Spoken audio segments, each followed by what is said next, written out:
cocky is stupid. Well, your identity has been attacked. Who you are has been attacked. And like you said, it's very hard to then see in the middle because you feel like, oh, this person's personally attacking me. I don't like being attacked.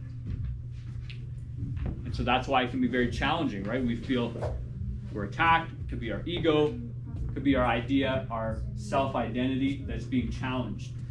And sometimes we don't know what to do with that. Particularly if you haven't matured enough to realize that, well, I'm not my ideas. My ideas aren't me. Right? I can take an idea and think that it's excellent, but I can learn new ideas and change my opinion. So instead of suffering, let's say in ignorance, you let that part of you die. You say, oh, that was a bad idea. If I knew you kids better, I'd make more jokes about this topic, but we'll get there. Okay? Maybe, sure, I'll tell a joke about myself. So I like wearing suits to work, or just a blazer. When I started doing that, I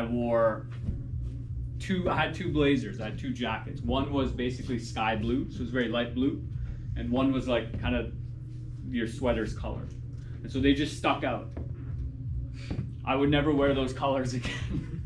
Not in a professional setting, right? So I had old ideas and I let them die.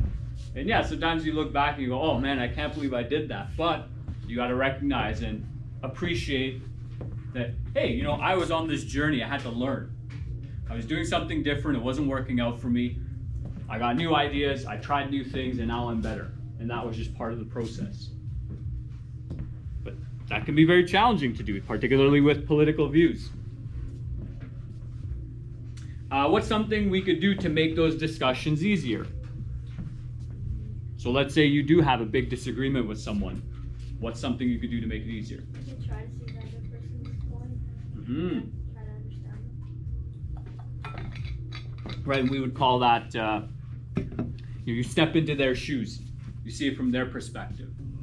Right, that's an excellent thing to do. It takes a lot of empathy to do that, though. Not everyone's empathetic, right? We'll go Jason and Jen. Discussed over like a beer or like coffee or whatever. Sure, right? As well, assuming you're of age for beer. Okay. There's a lot of research done. There's a lot of good data out there that says sharing food with people kind of builds a bond. Right? And if you share food regularly, and particularly literally share food, right? So if you just say, hey, I got like an extra granola bar, do you want one? And maybe they reciprocate. The next day they say, hey, I have extra snacks, do you want one?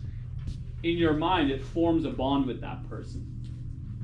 Right? Because food might be easy to acquire now, but way back in the day, thousands of years ago, how do you think they got food? Killing things. Yeah, you had to hunt it, right? Anybody ever tried hunting an animal? Some of us? If you're sneaky. I don't know about you kids, I'm not that sneaky. When I walk through the bushes, the forest, I make a lot of noise. Right? So if you had to hunt an animal and you worked, let's say, 2 days to hunt an animal. So you haven't eaten something in 2 days. 2 days, 48 hours. And then your buddy comes over who didn't hunt or was, like me, stomping around, breaking all these bushes and scaring away the deer. 2 days, do you want to share food with me? No. No, I was scaring the deer away. We go eat you. Right. But let's say you're merciful. You say, hey, Kawaja, I'm gonna give you this deer's leg so you don't starve to death. Because although you were kind of an idiot on this hunt, 2-3 hunts ago, you killed the deer. Or you share food, you build a bond. So a lot of people sometimes will say, hey, let's sit down for a coffee, let's chat about this, let's have a beer, let's get to know one another, right? Let's have a meal together. And these things help make these topics easier. What else do you want to add? I was just going to say to find common ground. Finding common ground, yeah.